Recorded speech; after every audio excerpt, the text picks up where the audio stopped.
Hey there, welcome to the TKC Bible Reading Challenge powered by Grace Bible Mission. I'm Deborah and I'll not be doing this alone. Here with me is Manuel.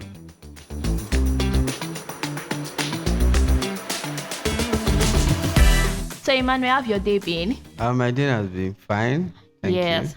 So today we'll be going through Jeremiah chapter 13 to 17. So 14 to 17. So can you take us through what we'll be reading today? Okay, yes, very much so. I'll be glad to do that. Jeremiah chapter 14 through 17. So, chapter 14, a severe drought hits Judah, like no food. Jeremiah then intercedes for them, but God Like no told food. him not to. Yeah, no food, like literally no food. That is people are going to die like when there's no food. Can man survive without food? Yes, man can survive without food. But for how many days? Mhm, That's yeah. just Yeah. So the land suffers, but the art still did not change. Like those guys are like, nah, we ain't changing. We are not changing. And then there were some fake promises by some prophets that they promised peace and relief, but it's not so. God declared them as liars. And then I said this before that God forbade Jeremiah from praying for the people. Like he wants them to actually turn by themselves. They should change their heart to themselves. So that's chapter 14. Chapter 15 was showing that where Jeremiah was feeling overwhelmed and isolated and rejected, but God reassures him. But the burden was not removed either. He said he sat alone because his hand was upon him. So it shows that when God calls us, it's not really easy. It's not really easy. And it will make God's strength, God gives strength as well. He promises strength, endurance, and not that everything is easy. He strengthens those he calls. Chapter 16, Jeremiah's personal life also became a message because it's forbidden from marriage and money rituals. Like Jeremiah's lifestyle reflects coming judgment. God promises future restoration as well.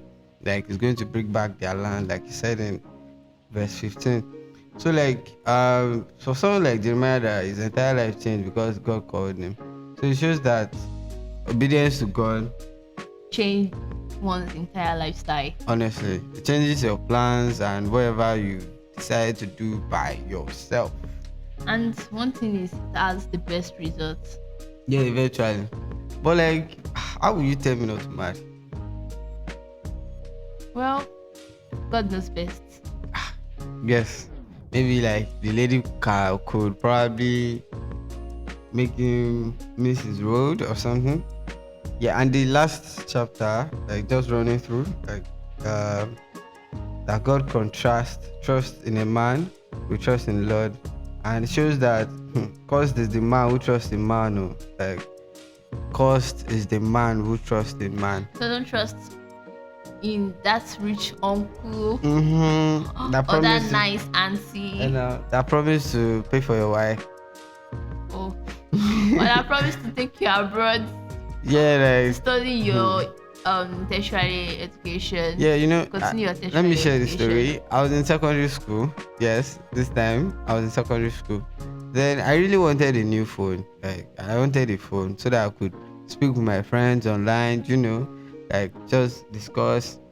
But then there was this uncle that came, promised, that he's going to once I pass my wife. And like, oh my god! Like when the result came out, I legitimately called him like, yes sir, the result Because is you that. knew you had the right to. And I had all the rights to request for the phone, but till now, Food did not come. the phone did not Maybe you should come. try calling him again. Nah. Maybe. I saw him years later, he just laughed it out, So don't trust the man. Man is doomed to fail you because they are man.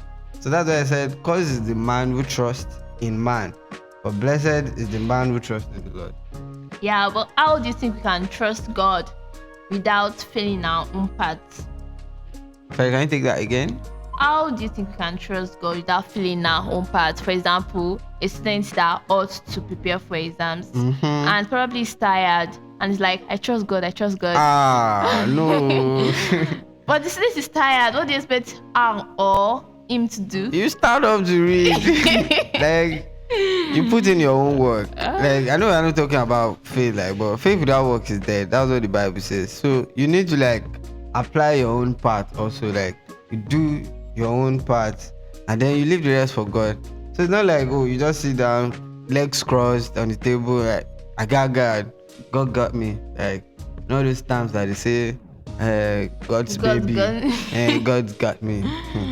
God don't got you. I will. So, Okay. but like at any point, like, did you also like had anyone that gave you false promise? Oh, I can't remember any right now. Okay. Yes. So let's move on to. I actually want to say something about Alright. one of the verses that Okay. we read through. Okay. Is that we have a chance to choose our faith. If you choose to turn to God, there you are going to enjoy peace with God. Yes. But if you choose not to turn to God, not to surrender completely to God, Yes. that means you are already choosing to either face war or captivity or death. Just So like you it have is the said right here. to choose your faith. So you have the right to choose your faith, whether you want peace with God or you want to struggle. Yes, that's what I have to say. So is it that you choose peace or struggle? Yeah, everybody wants peace, of course. Of course. Everybody wants peace with God. Everybody wants peace with God. And then one thing I noticed is that Jeremiah tried praying for the people. Yes, he tried praying for them, even though they were giving him hard time. Yeah. Like, oh, keep quiet.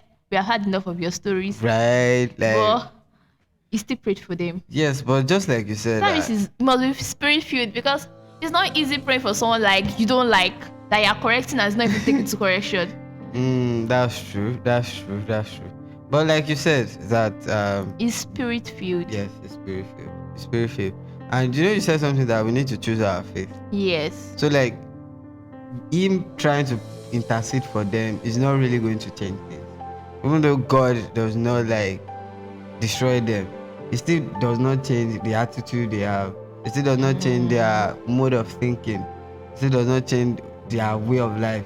So that's why God wanted them to change by themselves and not like Jeremiah just trying to pray for them. So that shows us that your parents' prayers will do nothing if you yourself do not turn to God. Yes. If you yourself do not make this personal relationship with God. Yes. They'll that's just try true. their best to intercede. But if you Honestly. don't turn to God, it Honestly. results into nothing. Eventually, it comes to each and every one of us. Yes. Because we have yes. to choose our faith. Yeah, we have to choose your faith yourself. So, thank you so much. This will be the end of today's broadcast. Grace and peace be unto you. Yeah. Bye. Enjoy the rest of your day. Bye. Bye.